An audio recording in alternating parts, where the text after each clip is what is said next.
está? Muy buenas noches, bienvenidos a El Pentágono. Quiero darle la más cordial bienvenida a usted que nos ve, pero también a quienes están acá. Verónica Rocha está aquí. Vero, ¿cómo te va? Bien, ¿Todo bien? Francesco. Buenas noches.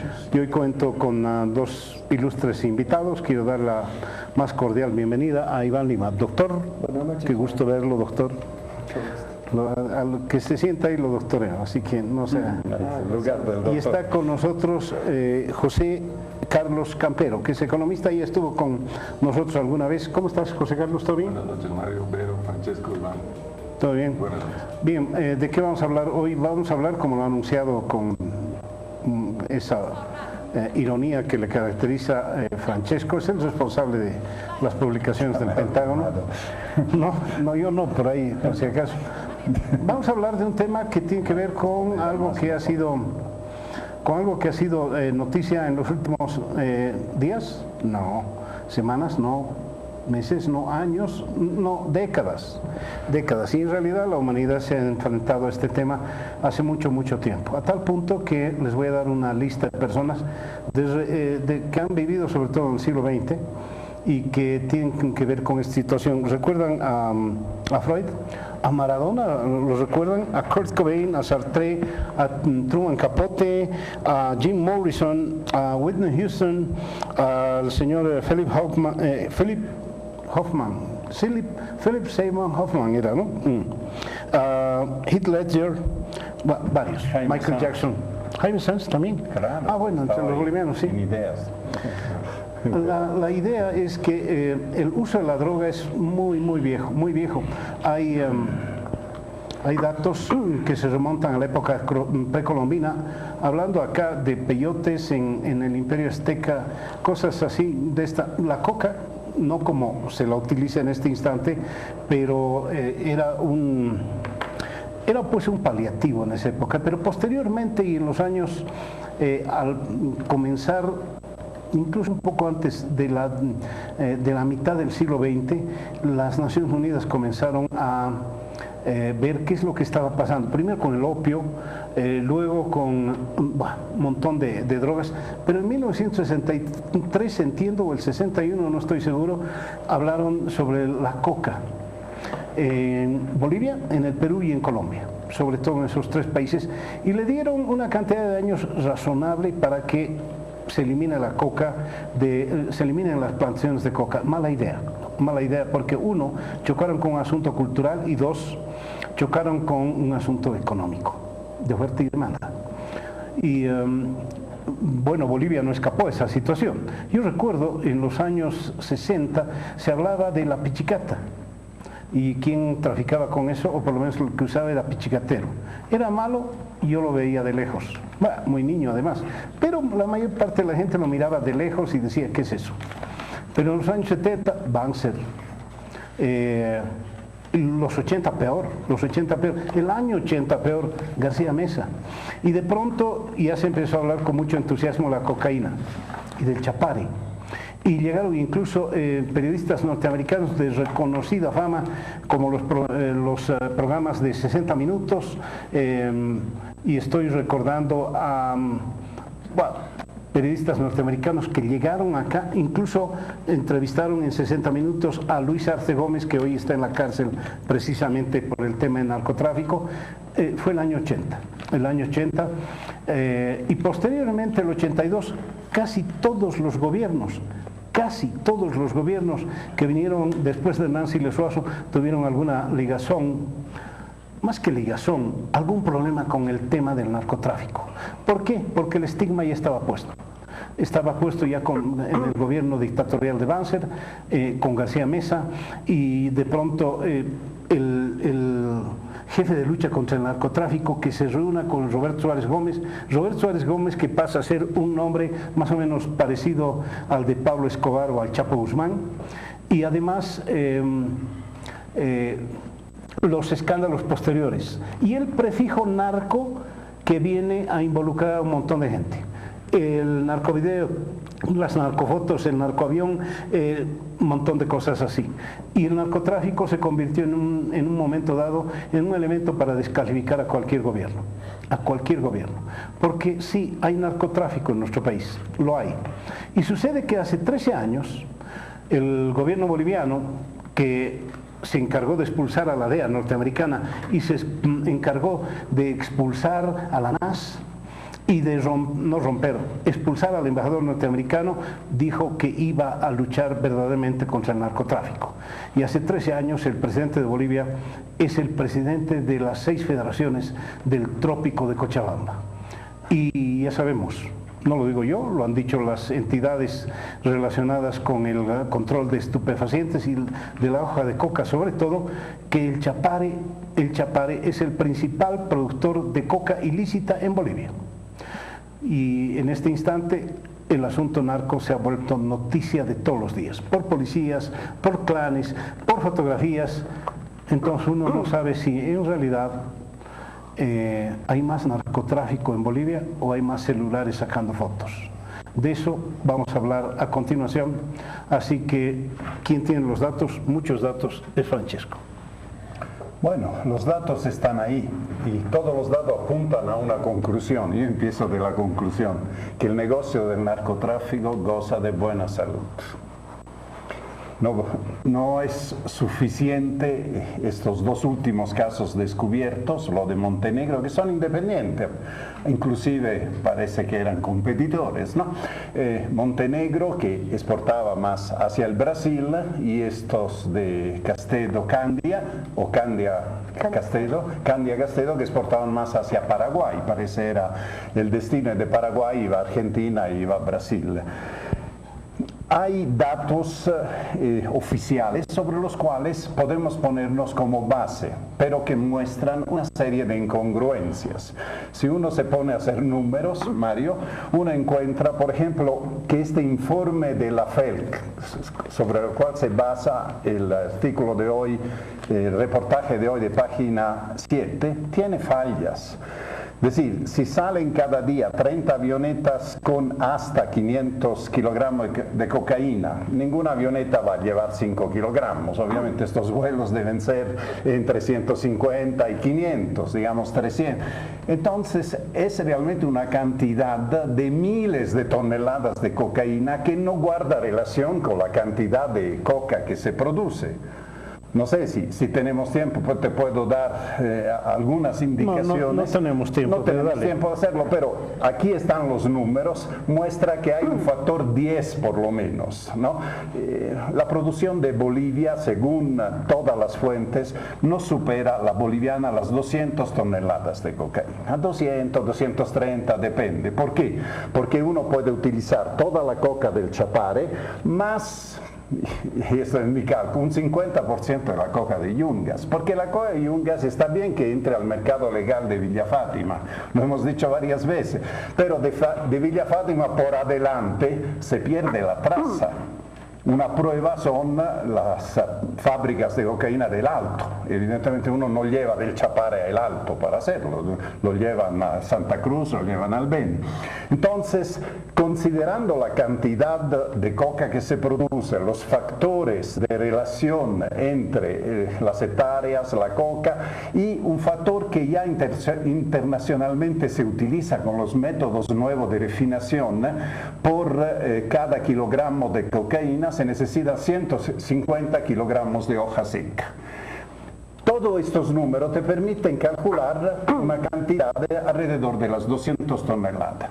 Pero, según este dato, solo del Beni saldrían miles de toneladas. Entonces, algo anda mal. Es posible que no sean miles, sean centenadas. Pero el problema es entonces cómo cierra la ecuación. Con la coca boliviana no. O hay más coca que se produce de la que mide uno DC, ¿no? que hace su relevamiento, tiene toda una metodología y saben cómo ocultar. Lo del TIPNIS, por ejemplo, es algo que ha salido recientemente que no está dentro de los informes de Naciones Unidas. Segundo, los factores factores de rendimiento de la hectárea de coca con fertilizante, con la urea también que ayuda en eso, hace que no sea lo que mide el factor oficial es 1.6, ¿no? Por cada hectárea, ¿sí? 1.6 toneladas de hoja. Sí. Este factor internacionalmente es 2,5, 3 cuando se usan fertilizantes, de manera que empieza a aumentar la cantidad de hoja de coca que se produce.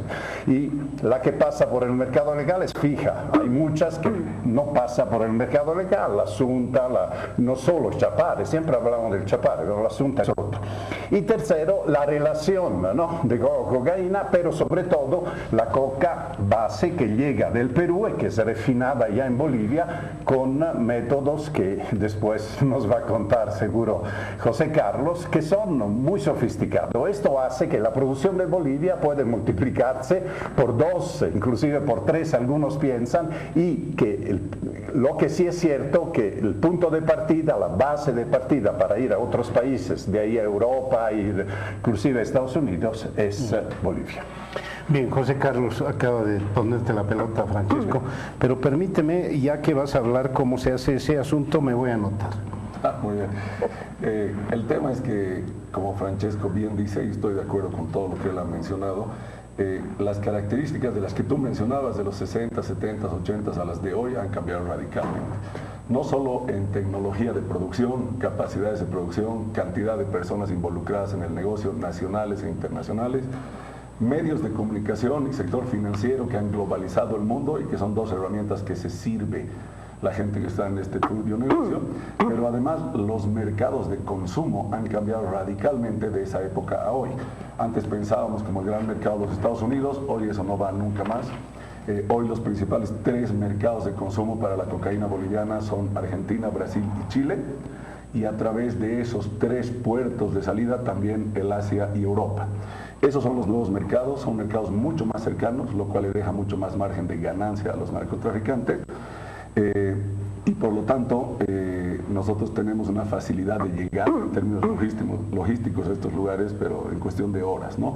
Parte del artículo de Página 7 hoy es cierto, tenemos montones de avionetas saliendo del país, no con ese grado de frecuencia ni con esa cantidad, y no solo olvidemos que no solo es el Beni, también está Tarija, también está Santa Cruz, que van a los mismos mercados. Y Paraguay es una vía de entrada al Brasil y la Argentina. Y lo interesante es que además lo que ha cambiado es cuáles son los factores humanos que están trabajando en esto, ¿no? Hemos visto en los últimos escándalos, no solo la policía boliviana involucrada en estos problemas, con el caso del clan del Beni hay 7 policías paraguayos arrestados. En la Argentina cada semana se arrestan policías vinculados a este tema, e incluso en Chile ya tenemos grandes experiencias y escándalos de policías vinculados al intercambio de vehículos con cocaína y etcétera, ¿no? Entonces estamos viendo un tema que yo quería puntualizar, que es mucho más preocupante que en el pasado, pero que va mucho más allá del tema narcotráfico, Mario.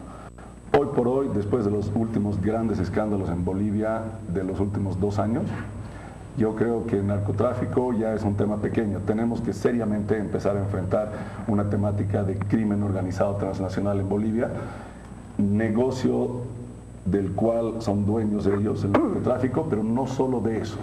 Tenemos que poner ya sobre la mesa y transparentar que tenemos organizaciones criminales sumamente sofisticadas en Bolivia que solo hacen narcotráfico. No, están haciendo narcotráfico, pero están haciendo una serie de otras cosas como tráfico de personas que vienen a Bolivia y transitan hacia Chile, van hacia Argentina, estamos haciendo tráfico de armas, ¿no? Estamos haciendo una serie de otros negocios que maneja el crimen organizado y lo está haciendo muy eficientemente en un país que tiene serias debilidades de presencia estatal en el Estado y de logística de las fuerzas públicas, ¿no? Entonces, creo que estamos en un momento propicio para empezar a tocar este tema, que es un tema que reiteradamente se ha negado en Bolivia, ¿no? La presencia de organizaciones criminales. No digo que tengamos aquí grandes presencias de otros países, pero ciertamente la logística de articulación de actores bolivianos y lo que llaman aquí las autoridades emisarios presentes en Bolivia se ha hecho sumamente robusta. tan robusta como el escándalo este que ha surgido con personeros públicos del Beni vinculados a las más importantes instituciones del país, ¿no? Y eso, más allá del narcotráfico, que es preocupante, debería preocuparnos aún más, porque el crimen organizado tiene otras formas mucho más terribles de trabajar a nivel institucional, generando impactos de erosión democrática, de erosión en la justicia, etcétera, y en las autoridades públicas, que puede terminar llevándonos a lo que muchos expertos han dicho, que el próximo Medellín puede ser no solo Santa Cruz, sino Bolivia. Si no le ponemos atención a este gran tema, creo que el país corre un riesgo de que nuestros bajos niveles de violencia se vayan a incrementar, como ha venido sucediendo en países como Chile, Argentina y Brasil, que son nuestros vecinos. A ver, dale, Iván, tu visión jurídica del tema. ¿Cómo más allá, lo que quieras? Creo que es un tema bien jurídico, porque acordate de la ley 1008, ¿no? Ha tenido 29 años de vigencia y nos ha dejado resultados que son bien pobres. Si tomas esos 29 años, solamente se incautó o se recuperó para DIRCABI 1.3 millones de dólares. En estos últimos 2 años que está vigente la ley 916 ya has confiscado 10 millones de dólares. Parece poco, pero si comparas en 29 años 1.3 con 10 millones ahora, pareciera que hay algo interesante en esta ley. Me parece que han planteado un escenario bien importante, Francesco y José Carlos, en el sentido de decir, tenemos un problema serio y tenemos que empezar a dar soluciones estructurales. Creo que hay un tema que es bien importante con este tema de las avionetas. Con eso cierro la idea que han planteado ellos. El 22 de abril de 2014 aprobamos una ley, la 521, que permite que las Fuerzas Armadas puedan derribar aviones que estén trabajando en esta ilícita actividad. Es una ley que hay unos 7 países en la región que permite que puedas derribar estas naves. Eso no funciona si no tienes radares, que se los ha comprado a Francia, son 191 millones de euros que se ha invertido para tener los radares en todo este sector, para evitar que seamos un país de tránsito, y finalmente tienes los 8 aviones que han ensamblado, los 8 aviones chinos que han ensamblado en Cochabamba, que van a servir para este objetivo. Se tiene claro que este año ya vamos a tener radares funcionando y vamos a tener a los aviones trabajando en este tema de la interdicción. Entonces diría que hay un esfuerzo institucional importante para atacar ese punto. Me decías, y coincido con José Carlos, aquí hay un tema mucho más grave que lo que estamos viendo. Estos 500 gramos de cocaína o todos los 500 kilogramos o lo que se han confiscado en Bélgica tienen una historia bien curiosa. En Bolivia el kilo cuesta como, en este momento el kilo de cocaína está en 2000, la producción 2000, la producción. El clorhidrato, rondando los $3.000. Sí. Es más o menos eso lo que te puede costar en Bolivia. Eso mismo en Tokio te puede costar $100.000. En Moscú $80.000 y en los demás países de Europa en $50.000, $40.000. Entonces el margen es muy grande, es absolutamente grande, y por eso los narcotraficantes tienen un poder económico muy grande para llevar a corromper a las instituciones públicas. Este cargamento en Bélgica probablemente les haya costado a ellos producirlo en Bolivia $1 millón, y iban a obtener, si les iba bien en su tráfico, unos $35 millones. Estamos hablando de un negocio que te permite un margen muy amplio. ¿Por qué están las instituciones o las personas preocupadas por esto? Porque es una de las pocas veces, más allá de que históricamente probablemente está haciendo una omisión, que tienes tantas autoridades judiciales involucradas. Ahí quería tocar el punto. En este momento hemos tenido un juez en Cotoca que ha dejado sin efecto un auto supremo de la Sala Plena del Tribunal Supremo de Justicia. Eso es muy grave, o sea, que un juez de Cotoca, en primer lugar, se dé la atribución de dejar sin efecto un auto supremo, es algo muy grave. Y recién ahora, esta semana que ha pasado, este juez ya está procesado por prevaricato, eso no se puede hacer, es contrario a la Constitución y a la ley, está ya con detención preventiva, está siendo procesado, pero mira, ese acto ocurrió en el 2014, han pasado ya 5 años y recién estamos reaccionando. Esa decisión de ese juez de Cotoca fue en revisión al Tribunal Constitucional. Llega al Tribunal Constitucional, tiene que ir inmediatamente, llega el 2015, el 3 de enero del 2015, y se toman un montón de tiempo para revisar, para tomar la decisión. supuestamente tienen ellos por plazos legales menos de 30 días para decidir. Toman casi un año en tomar la decisión, pero no la publican. En la decisión que toma el Tribunal Constitucional, la sala que toma la decisión de revocar el caso, dicen, vamos a dejar sin efecto esto, pero además vamos a ordenar que se haga una investigación penal sobre este caso. No puede ser que este juez de Cotoca haya utilizado un texto que está firmado por los magistrados y un texto que estaba en la página web y que justifique su decisión porque los textos sean diferentes. Vamos a ordenar que se investigue esto y le vamos a pedir al fiscal general y al Tribunal Supremo de Justicia que investiguen estos hechos irregulares. ¿Por qué nos estás contando? ¿Esto es un caso de narcotráfico? Es un caso del caso de Pedro Montenegro. Ah, bueno. El caso de Pedro Montenegro. Disculpa que no haya hecho la introducción. Este Pedro Montenegro ha sido liberado por un juez de Cotoca. El Tribunal Constitucional ha dejado sin efecto esta decisión de este juez y recién en mayo de este año esa notificación ha llegado al fiscal general. O sea, se han guardado ese expediente en el Tribunal Constitucional desde el 2015. No se ha notificado nunca ni al fiscal general ni a la sala plena del Tribunal Supremo de Justicia. El narcotráfico, y en este caso Montenegro, han logrado manipular el sistema del Tribunal Supremo de Justicia. El texto que estaba en el Tribunal Supremo de Justicia, en la página web, y que lo han visto todos los bolivianos, no era el texto que habían firmado los 9 magistrados en 2015. Alteraron la página web del Tribunal Supremo. Y uno dice, si han llegado a hacer eso, ¿qué otras cosas más habrán hecho? Cuando empiezas a escarbar el detalle de esto, resulta que las personas que estaban a cargo de este trabajo en el Tribunal Supremo de Justicia, 2 abogados asistentes, el doctor Darwin Vargas, ahora vocal de la Corte de Santa Cruz, la doctora Joyce Choqueribe, que se casaron ellos, trabajaban con Hurtado y con Momborres en su momento, hacen la publicidad para esta elección última judicial en la casa de Pedro Montenegro. Joyce Choqueribe, que es una persona que está involucrada en estos hechos, que ha estado participando en este trámite de extradición, se sabe luego que era amiga íntima de la esposa de Pedro Montenegro y filmó toda su publicidad en su casa. Entonces, cuando planteaban el tema del programa y decían cómo el narcotráfico influye en las instituciones, y yo te diría que en este caso ha sido muy grave. Ha sido muy grave, han logrado que un juez de Cotoca anule un auto supremo, que nadie diga nada durante 4 años y que además el caso o la publicación se mantenga adulterada durante todo ese tiempo. Todo esto que te cuento, ¿será el único caso? Habrá otros casos más y es una de las constataciones más grandes. Comenzaba mi intervención diciéndote que era un país que no tenía radares y que los aviones podían pasar por donde quiera. Migraciones es otro problema. Tú sabes que en Bolivia los mandamientos de Interpol y los mandamientos de los jueces nadie los hace cumplir. Tienes cientos de sentencias que salen de los tribunales de Bolivia que no hay una instancia en la policía que esté llevando el registro para saber que tiene que capturar a esos ciudadanos. Lo mismo que a la policía se han incorporado 85 funcionarios que estaban con proceso, hay cientos de casos que nadie está persiguiendo, que se está buscando que se cumplan. Y esto tiene precio.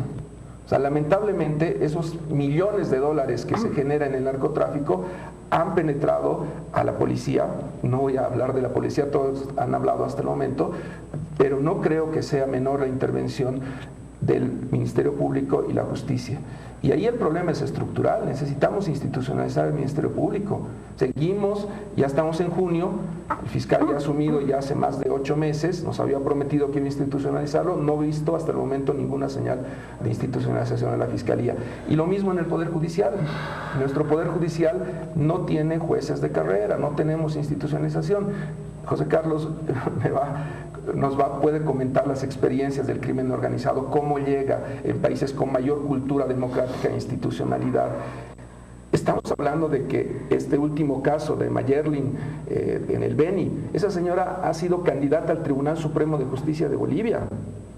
Entonces, es un tema que merece una profunda preocupación. Los niveles de control, no pasó la etapa del Parlamento, ¿no? Eso es algo bueno, habla bien del Parlamento, que no la dejaron pasar, pero hay un interés de los narcotraficantes de tomar control de la justicia. Pero le vas a fiscal de Berna. Fue fiscal, pero no llegó al Tribunal Supremo. Yo dije, no, tranquilos, Bolivia todavía no, pero lo que acaba de contarnos Iván Lima, bueno, ya lo sabíamos en los medios, pero explicarnos Iván Lima nos hace pensar que en cualquier momento aparece Pablo Escobar por acá o algo parecido. Le iba a dar la palabra a Vero, pero la voy a cortar en medio a palabra, así que prefiero ir a un corte. ¿Me perdonas? Claro. Por favor, vamos a un corte. No lo perdones. En instantes vuelve la programación de TVU.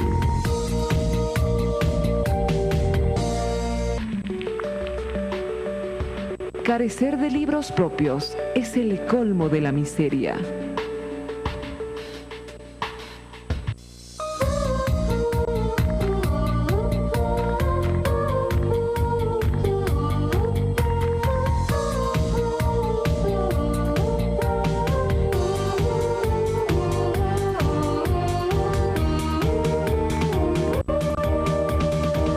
La nueva televisión universitaria.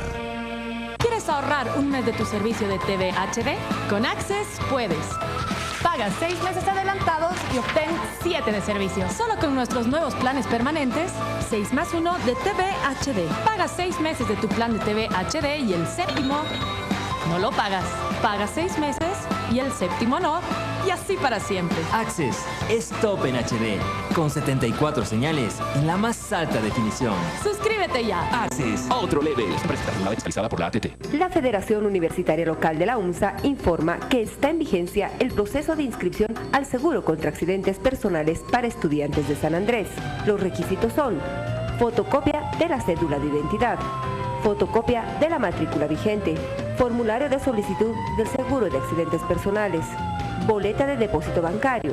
Se debe realizar en la cuenta número 1000249498 del Banco Nacional de Bolivia y en la cuenta 4010141226 del Banco Mercantil Santa Cruz. También se puede cancelar en oficinas de la aseguradora, calle Colón 288 entre Camacho y Mercado. Más información en la Federación Universitaria Local, segundo patio del Monobloc Central, lado de la cafetería, o al teléfono 244-1692. Avanzamos en interculturalidad. Avanzamos en igualdad de oportunidades. Avanzamos en respeto.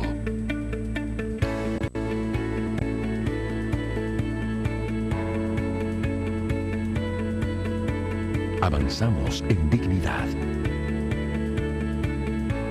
Avanzamos en ejercicio de derechos. Avanzamos en la construcción de una ciudadanía plena, sin racismo ni discriminación. Continúa con la programación de TVU.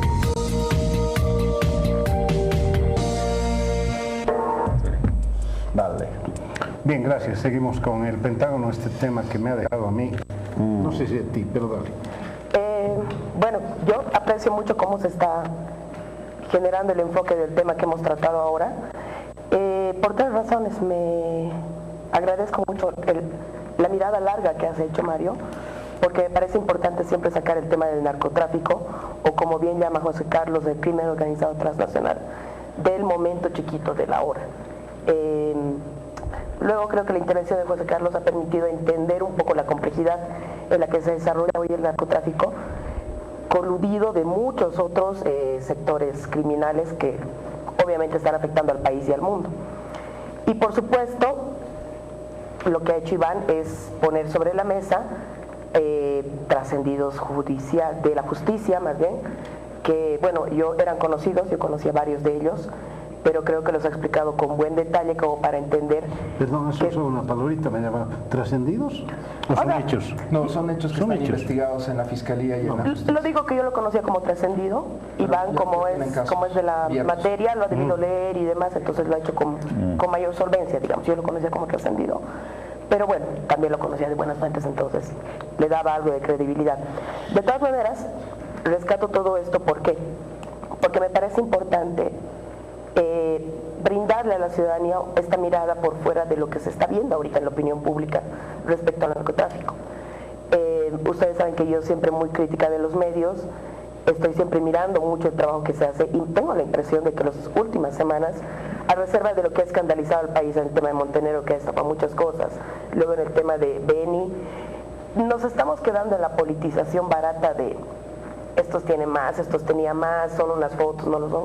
Y el tema es tan complejo y va a traer tantas cuentas pendientes al país que creo que hay que tratarlo de esta manera. Por eso lo agradezco. ¿Cuál es mi preocupación y cuál creo que tiene que ser la preocupación del país? Y ahí me quedo también corta cuando miro el trabajo del gobierno a nivel Estado. Por cómo lo ha planteado José Carlos y por los problemas que ha planteado Iván, estamos entendiendo que estamos ante un tipo de narcotráfico que ha existido siempre, sí, que tiene un nivel transnacional, etcétera, que goza de buena salud, como dice Francesco, pero que para ser combatido no depende solo de que el ministro Romero esté constantemente mostrando que han caído 16 casos desde lo de Montenegro, o 19 en menos de 16 días, y esta puesta en escena de estamos trabajando por el narcotráfico, que es buena, por supuesto que está bien, pero no depende solo de eso. Necesitamos un conglomerado institucionalizado que consta de policía, de Ministerio Público, de Justicia, y los bolivianos y las bolivianas sabemos que la justicia, la policía, el Ministerio Público no están bien. Entonces, claro, es como, está bien, ministro Romero, le damos muchos aplausos, está haciendo algo, lo vemos todos los días, se nota el esfuerzo, pero no se va a terminar de cerrar el círculo si es que no apostamos a la institucionalización. Y eso ya nos lleva a un tema más grande, pero obviamente creo que estamos ante una amenaza muy complicada, el narcotráfico, en este tema de un crimen mucho más complejo, y estamos bastante indefensos como Estado para afrontarlo como debe ser, de manera estructural, porque este no es un tema solamente policial, de bajar cabezas, de destruir clanes y demás, sino es un tema de impedir que la colusión histórica también que ha habido entre narcotráfico y poder, realmente la población pueda creerlo y realmente se pueda destruir desde adentro, de forma tal de que el Estado, el gobierno y el país estemos dando una batalla frontal, clara, y que nos la creamos todos contra el narcotráfico. Y creo que esas condiciones, por lo que estamos señalando y por lo que hemos conocido, están un poco confusas ahora. Déjame hacerle una pregunta, José Carlos, que ha hablado de mafias, ¿no? Mafias, está Pablo Escobar viviendo acá y el Chapo Guzmán y Montenegro al margen, o de pronto se ha democratizado el asunto y encuentran en Alto Lima, por ejemplo, o en el Alto, un montón de coca seca, destruida, seca, utilizada para quién sabe, donde tenemos microproductores de coca, microproductor de todo. O hay un montón de micros, o es una mafia sola. En las épocas de Pablo Escobar ya no hay más. Ya no hay Pablo Escobar, hay miles de Pablos Escobar. Al igual que las grandes corporaciones privadas mundiales, el crimen organizado ha adoptado la misma lógica, se ha adaptado a la globalización y ha hecho dos cosas muy eficientemente con la cantidad de recursos que tiene, como bien ha evidenciado Iván. Primero, a través de esta atomización de sus actividades y subcontratación a lo largo de los países, porque ya no necesita estar la misma organización presente, es decir, lo que se han generado son franquicias, ¿ya? Entonces las franquicias de las grandes corporaciones criminales mundiales están en todos los países, no necesariamente necesitamos que uno de ellos venga, y hoy a través de un celular y el internet se maneja todo. Lo primero es que han minimizado de forma muy importante su riesgo. A través de esta terciarización, descentralización de sus servicios, si aquí arrestan a Montenegro, en realidad no le hemos hecho el más mínimo daño a la organización criminal internacional, por un lado. Y por el otro lado, de la misma mano de la globalización, los sistemas financieros interconectados y etcétera, están maximizando su riesgo. Y no es gratuito esto que tú mencionas, que hay barrios de La Paz donde uno encuentra coca seca, en que habrá sido usada, etcétera. El tema es que ellos hacen un análisis súper rápido. ¿Cuáles son las principales debilidades de la estructura institucional de este país? No hay mucha logística, no hay mucho recurso. Mientras más atomizada sea su actividad en Bolivia, menos probabilidades de que tú los encuentres. Por lo tanto, si antes era Santa Cruz, el Beni y el Chapare, las zonas donde se concentraba esta actividad ilícita, hoy es a lo largo y ancho del país. Y no solo tenemos presencia de organizaciones criminales a través de sus emisarios en Bolivia, sino tenemos organizaciones locales que no solo hacen narcotráfico, Mario. O sea, tenemos una economía más del 60% que es informal. E informal muchas veces puede ser exactamente lo mismo a ilegal. Por lo tanto, estos actores que hacen contrabando, por ejemplo, en las fronteras, lo único que hacen es sumar un producto más a ese contrabando. Incorporan pasta base del Perú, exportan hacia el Brasil cocaína y así siguiendo. Entonces, ¿cuál es la capacidad de un Estado que tiene muy poca presencia en el territorio, peor en las fronteras, para poder controlar esta alta capacidad de manejar organizaciones altamente fragmentadas y descentralizadas? La probabilidad de hacer un trabajo efectivo a ese nivel, ¿no?, es cercana a cero. Por lo tanto, ¿en qué debería estarse concentrando la institucionalidad boliviana? En tener una institucionalidad jurídica que no tenemos y una institucionalidad organizacional para empezar a trabajar de la mano de la cooperación de organizaciones internacionales contra el crimen organizado. Lastimosamente, este es un trabajo de inteligencia que no le va a permitir al ministro Romero salir en la prensa y decir hemos logrado esto, hemos logrado lo otro. Estos son trabajos que debajo de la mesa y en silencio se hacen por 2, 3 años hasta que se puede agarrar a alguien como Montenegro. Entonces eso al poder político no le gusta, porque al poder político le encanta poner las cosas buenas que hace, se puede todas las semanas. Incautar cocaína, destruir fosas de maceración, eso se puede hacer todas las semanas. El trabajo serio para desarticular esto que estamos viendo, que es el producto de estas organizaciones criminales, es un trabajo muy complejo, requiere mucha inteligencia, mucha vinculación a otras policías y a otras inteligencias de la región y del resto del mundo, pero lastimosamente es un trabajo callado que no da muchos réditos, no genera muchos aplausos. Y en Bolivia no hemos hecho en este campo casi nada. Inclusive es un trabajo semiestéril, porque si seguimos incautando unas 20 toneladas, 20, 25 toneladas por año y tenemos 200, 250 que se comercializan, estamos afectando 10%. Máximo, el 10% por el otro.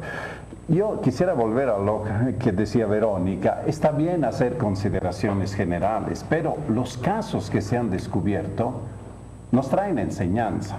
Para mí, ¿cuál es la enseñanza del caso Montenegro? Es la infiltración en el Poder Judicial, lo que acaba de decir, en la policía.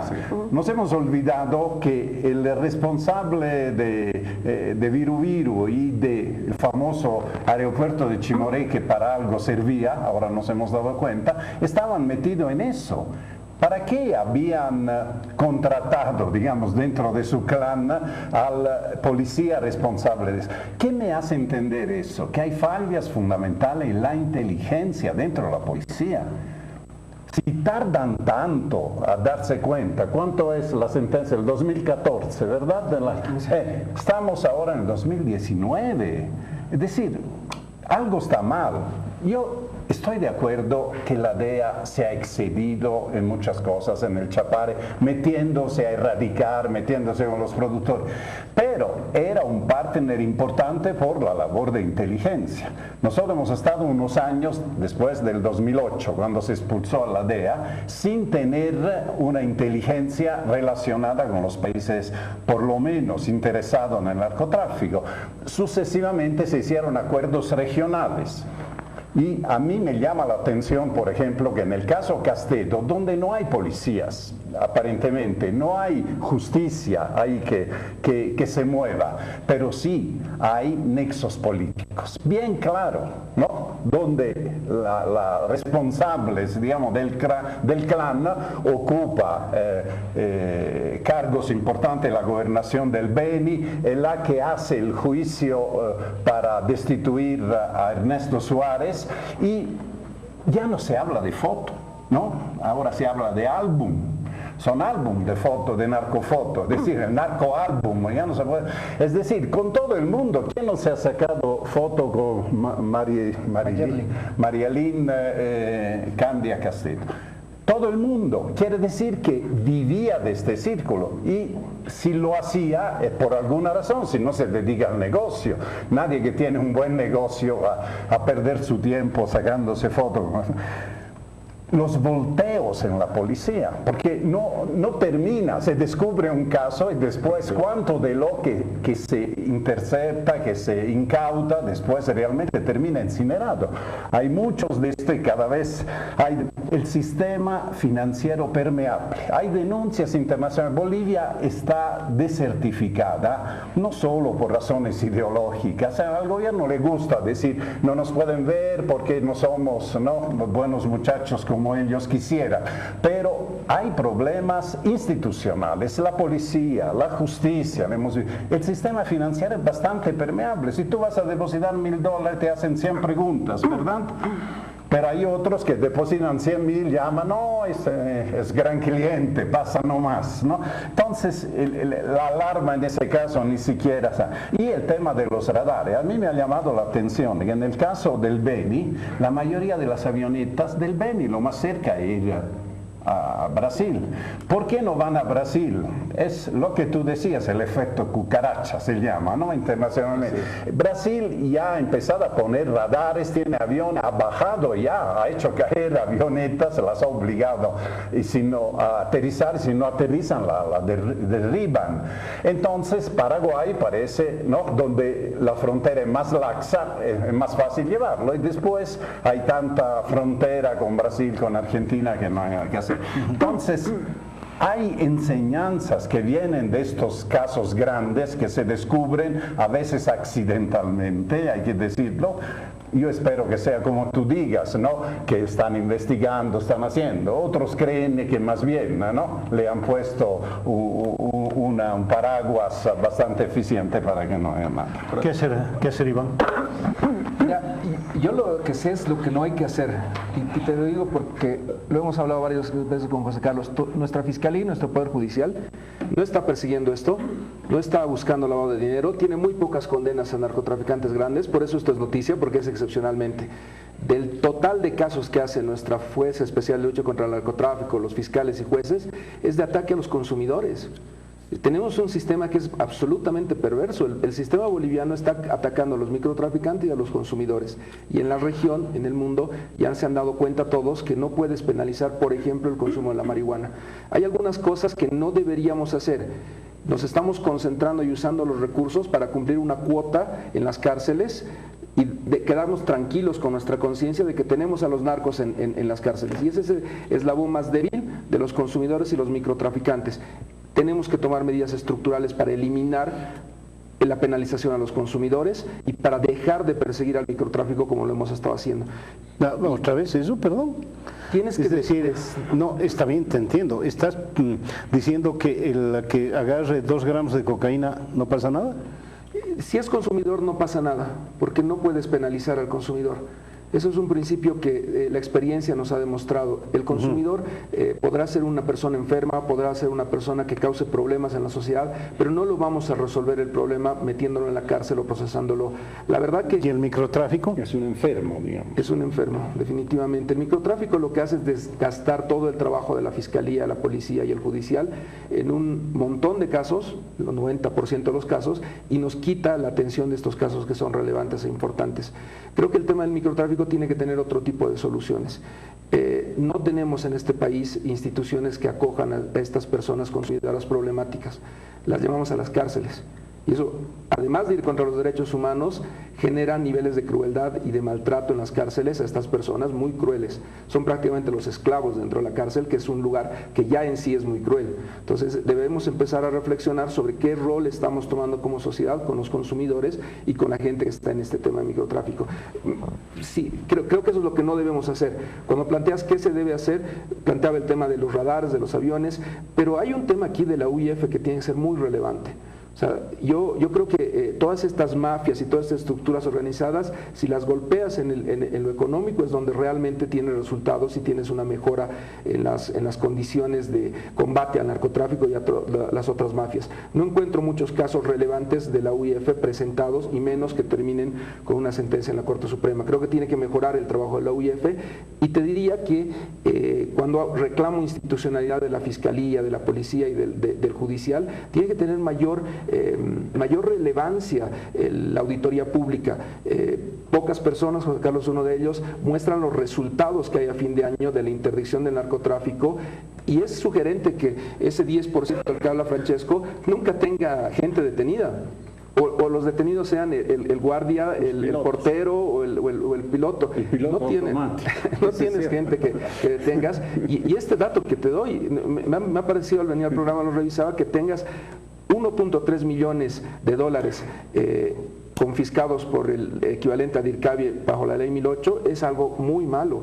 Y que en estos 2 años solo tengas 10 millones para el volumen de este negocio, también es algo muy malo. Creo que ha servido mucho este ajuste en la ley.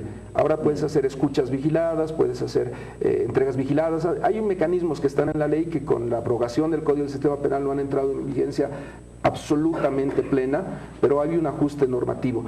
Creo que el tema de fondo en este asunto del narcotráfico en Bolivia siempre ha tenido que ver con la producción que tenemos en el Chapare y lo que está pasando en otros países. En Colombia hay un tema terrible con el glifosato que termina siendo cruel con los derechos humanos. Como no tienes el modelo boliviano, han empezado a invadir los parques nacionales, están produciendo en cualquier lugar y tienen una producción altísima y con una guerra al narcotráfico terrible. De alguna manera el modelo boliviano ha controlado el crecimiento y a diferencia de Colombia y de Perú hemos ido bajando, controlando la cantidad de droga. Yo me pregunto, y siempre le preguntaba a José Carlos, y hablábamos, ¿por qué no comprar toda esa coca que se produce en Bolivia? No es muy caro, son 300 millones de dólares que tendrías, que podrías comprar toda la producción cuando está en el Chapare. No te vende. Está bien, pero cuando me preguntas qué se debería hacer, ¿te acuerdas la opción 0 de Banzer? Parece que la única solución posible es la opción 0. No digo que haya una opción 0, pero para este problema es algo con lo que vamos a tener que vivir siempre. Una opción 0 no la veo posible, y comprar toda la coca por 300 millones, que debería ser solución para Argentina, para Brasil y los demás países, porque nosotros, coincido, ya no vendemos a Estados Unidos, podría ser una solución, pero no va a ser posible. Vamos a tener que vivir con esto. Para vivir con esto yo quisiera que nuestros fiscales estén persiguiendo lo importante y no a los micros. Tenemos que vivir con esto, dice Iván. Llegaron 2 periodistas norteamericanos a nuestro país, famosos, de los más famosos en la historia, Dan Rather y Peter Jennings, y además un periodista francés cuyo nombre no lo podría ni pronunciar. Hicieron sendos programas sobre Bolivia. ¿Sabe cuál era el título de eso? Era el título de esos programas, La guerra de la cocaína perdida en Bolivia. Pero le estoy hablando desde hace 40 años o 35. Hace 35 años yo vi esos programas. Dan Rather, Peter Jennings. Así que este asunto, cuando Iván Lima dice hay que comenzar hace mucho tiempo tendríamos que haber comenzado, ¿no? Yo creo que es necesario dar una vuelta de tuerca urgente. Creo que es urgente para el gobierno darle certeza a la ciudadanía. Comparto con Francesco que si algo bueno ha traído el caso Montenegro es que pone varias cosas sobre la mesa, trae, no le llamaría enseñanzas, pero pone en evidencia muchas cosas, y creo que el gobierno tiene que dejar de tomarlo también como que es una pelea política, porque probablemente así está planteado desde varios sectores, y entender que es una apuesta de país, y hacer varias cosas con la justicia, con la policía. Iván ha puesto varios puntos concretos que son importantes y que hay que tenerlos en cuenta, pero es importantísimo dar un giro de tuerca y decir, estamos entendiendo la complejidad que tiene hoy, la transnacionalidad que tiene hoy, esta es la nueva propuesta, hemos hecho las cosas y ya está, quedó atrás, esta es la nueva propuesta para el país en este tema, porque no es un tema menor, es un tema que día tras día está en los subsuelos de nuestra cotidianidad. Nosotros siempre estamos discutiendo que la banda popó, que no sé qué, pero esto ocurre todos los días a nivel nacional y es urgente darle una solución. Yo imagino que se va a poner como un tema de campaña y ojalá por lo menos esa dinámica política continua que tenemos haga que podamos hablar de soluciones estructurales y definitivas, porque como bien señala José Carlos, si seguimos con esta complejidad de una criminalidad más compleja, más transnacional, con tantas debilidades institucionales en el país, la verdad es que, pues no sé, Mario, de aquí a 20 años, volver a ver un programa así. José Carlos, ¿hay oferta porque hay demanda? Sí, siempre. En realidad es una En la línea de nuevas políticas de drogas que planteaba Iván en su última participación, hoy por hoy quienes trabajamos en esto sabemos que esa demanda no va a cesar nunca. Es una demanda que desde los años 60 se ha multiplicado y ha venido creciendo, no solo por las drogas tradicionales como la marihuana, la cocaína, el opio, el hashish, sino hoy por hoy tenemos alrededor de 800 nuevas drogas ilegales, químicas, sintéticas, y cada año hay más y la gente las consume cada vez más. Es decir, los objetivos de la lucha contra las drogas propuestos hace muchos años atrás, en todo sentido, ¿no?, han sido un completo fracaso.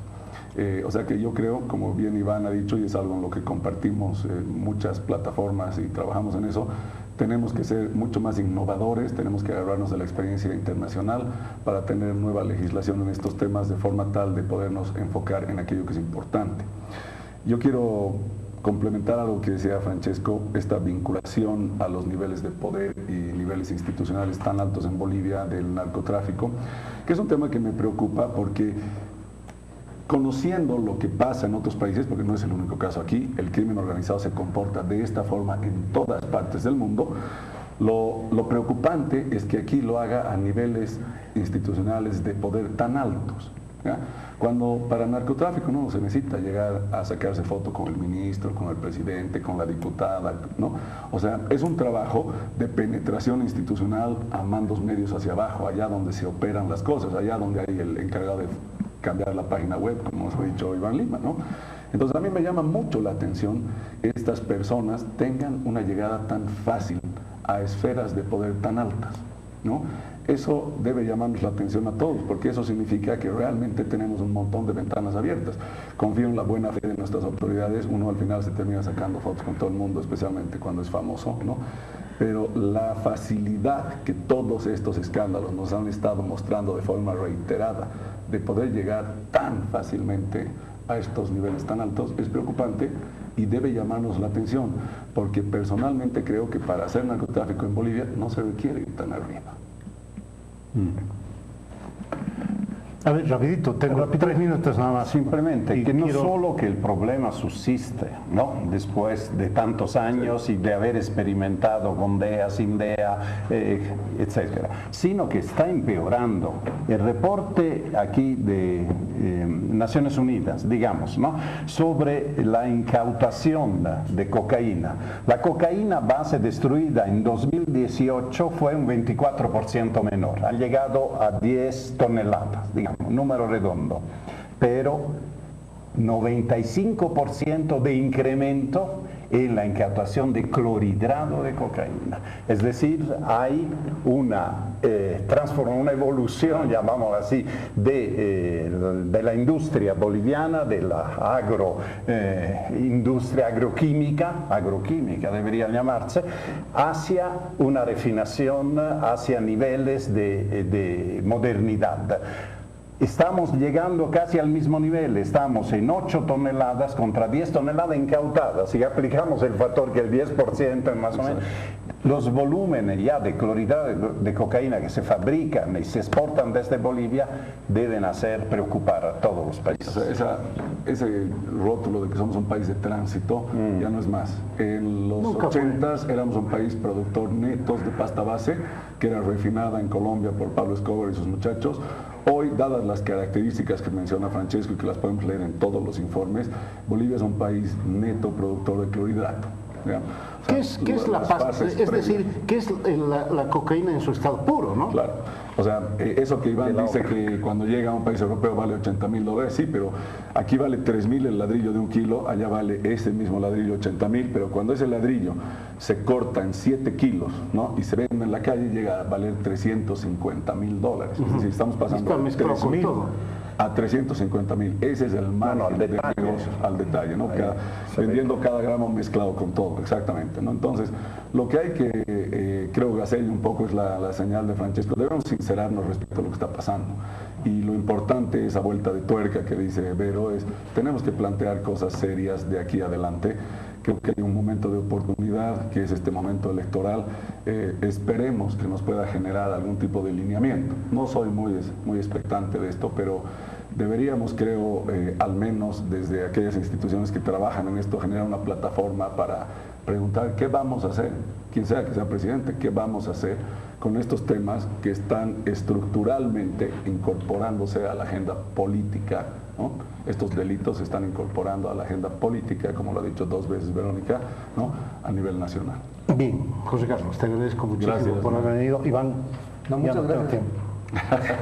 Dale, querías 10 segundos. Solamente decirte rápidamente, no es que nunca nos llegue un caso de narcotráfico. Los casos más crueles de violencia a la mujer, a los niños y los asesinatos más graves que ha habido en el Poder Judicial es de gente que estaba con consumo de alcohol o de drogas. Es un tema que nos atinge a todos y que nos puede tocar en cualquier momento. Es de grave preocupación. Claro que sí. Iván, te agradezco mucho por venir. Francesco, Brito, gracias a ustedes por habernos seguido. Esta vez quiero agradecerle a Tefo Murillo en la producción y a ustedes por habernos seguido. Será hasta el próximo domingo.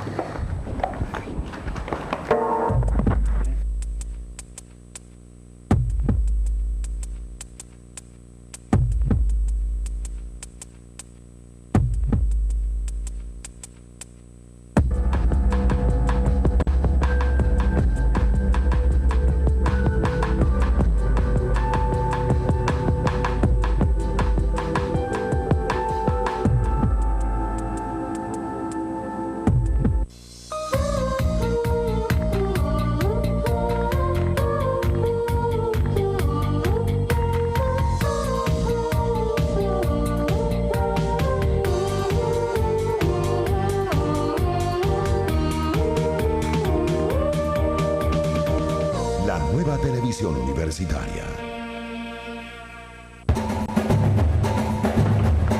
Sí, estaremos ahí.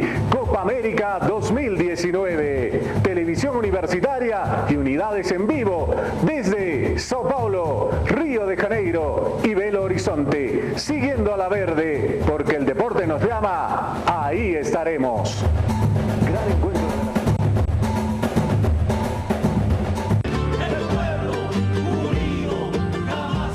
En mi condición de rector de la Universidad Mayor de San Andrés, convoco a toda la comunidad universitaria, de docentes, estudiantes, trabajadores administrativos, autoridades en general, y al pueblo boliviano, a la ciudadanía paceña, para que nos congreguemos el día lunes 10 de junio de este año en la Ceja del Alto a horas 9 de la mañana. De allá partirá una marcha patriótica destinada a defender nuestro sistema democrático, a exigir el cumplimiento de los resultados del referéndum de 2016, a exigir que los actuales vocales del Tribunal Supremo Electoral renuncien de una buena vez para permitir la conformación de una corte de notables que nos permita llevar adelante un proceso electoral transparente, imparcial, de credibilidad ciudadana.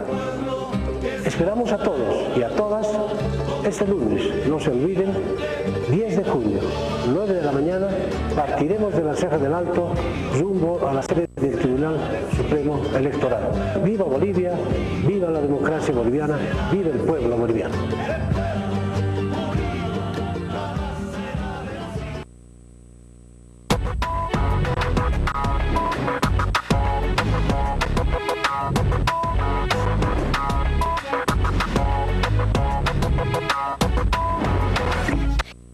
Información académica e institucional le brindamos aquí en Contacto UNSA. Bienvenidos. Estudiantes de la materia Clínica Integral Niños de quinto año de la Facultad de Odontología desarrollaron talleres de salud oral para niños con discapacidad.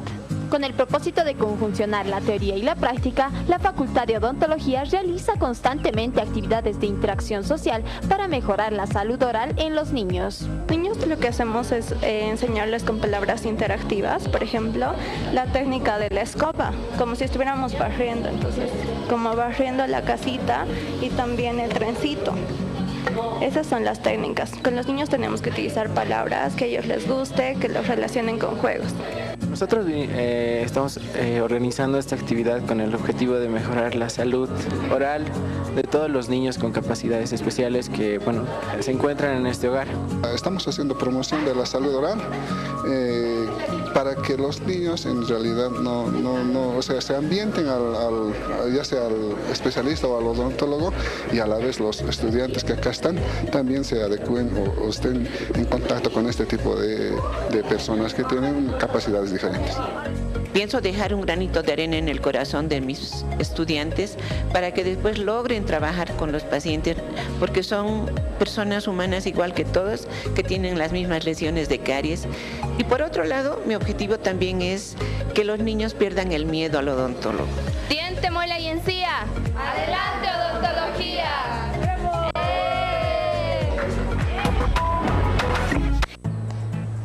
Autoridades universitarias inauguraron la nueva biblioteca y sala de lectura de la Facultad de Arquitectura, Artes, Diseño y Urbanismo. La biblioteca de la Facultad de Arquitectura cuenta con un nuevo método de estantería abierta disponible para docentes y estudiantes registrados en el biométrico. El usuario tiene libre acceso a los libros, a los materiales de referencia y también a las revistas. Entonces el usuario entra, coge del estante el libro que quiere leer, que necesita para su investigación, en cantidad que él desee, que él requiera. Esta nueva biblioteca tiene un nuevo sistema de control y al mismo tiempo también de dotación de los libros. Cada estudiante tiene ahora la posibilidad de elegir directamente el texto que más le interesa. La apertura de una biblioteca está en el marco de mejorar las labores pedagógicas de un centro de estudios superiores como es la UMSA.